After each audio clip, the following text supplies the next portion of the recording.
கர்த்தருடைய பரிசுத்த நாமத்திற்கு மகிமை உண்டாவதாக. இன்று நாளிலும் ஒரு வேத வார்த்தை குறித்து நாம் பார்க்க போகிறோம். யோவான் 16ஆம் அதிகாரம் 20ஆம் வசனம் இப்படியாக சொல்லுகிறது, உங்கள் துக்கம் சந்தோஷமாக மாறும் என்று சொல்லி. இந்த சந்தோஷம் என்ற வார்த்தையில் ஒரு காரியத்தை நாம் பிரித்து பார்க்கும் பொழுது தோஷம் என்கிறதான வார்த்தை இங்க நமக்கு காணப்படுகிறது.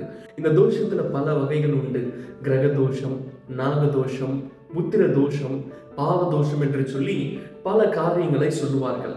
ஆனால் இந்த தோஷத்திற்கு பரிகாரங்கள் மாத்திரமே இருக்கிறதே தவிர இதற்கு பூரணமான ஒரு விடுதலை கிடையவே கிடையாதுங்க.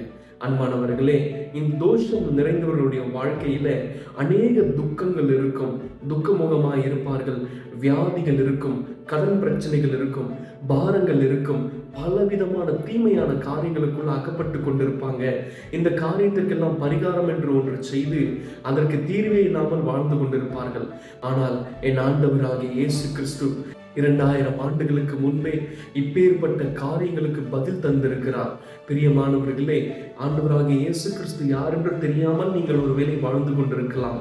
இந்த உலகத்துல பிறந்து நம்முடைய பாவங்களுக்காக மரித்து 3ஆம் நாள் உயிரோடு எழுந்த தேவன் உங்கள் பிரச்சனைகளுக்கான தீர்வை கொடுக்க என் ஆண்டவரால் முடியும். அவர் இந்த வேத புஸ்தகத்துல அநேக காரியங்களை சொல்லி வைத்திருக்கிறார்.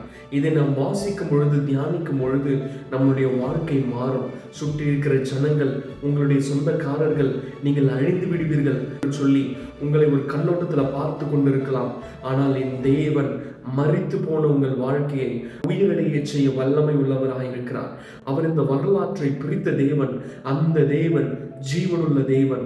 உங்கள் வாழ்க்கையில் அவர் வரும் பொழுது அநேக மாற்றங்களை செய்வார். உங்கள் துக்கம் சந்தோஷமாக மாறும்.